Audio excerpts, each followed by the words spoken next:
All right, so some of the other smaller tools that we have in the recovery room, we have a lacrosse ball, we have muscle flossing bands, a jackknobber, or even the foam roller here. So what these tools really are meant for is to improve the way that the different tissues inside your body slide and glide on top of each other, right?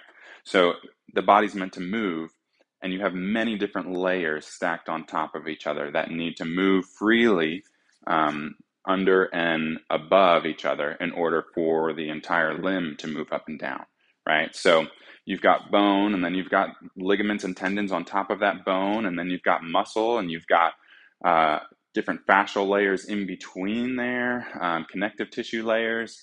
You've got fat, and you've got skin, and all of these layers need to move freely from each other. And the nerves inside and around those different tissues also need to move freely and not be held up in order for you to function. And so that's what these tools are really meant to do, right? You've got the muscle flossing bands where you wrap it tightly around a specific joint. You're trying to hold that outer layer so that the inner layer underneath can move and glide and try and free up any adhesions or any stickiness that might be there. Same thing with the lacrosse ball, right? You're getting a deep pressure, trying to hold certain tissues in place and then move other tissues underneath, right? And so a jackknobber can be a similar tool for that. And this can be kind of working towards different trigger points that you can work on to try to get those to release. Those are just tight bands of muscle that is no longer, the muscle has multiple layers that it needs to move freely.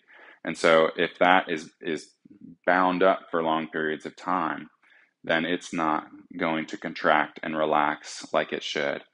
And so these tools are here to be made use of. Let me know if you have any questions or how to use them better or how to use them optimally. But that's the main thing, is the body is meant to move, and all the layers above and below each different type of tissue is meant to move independently of the other.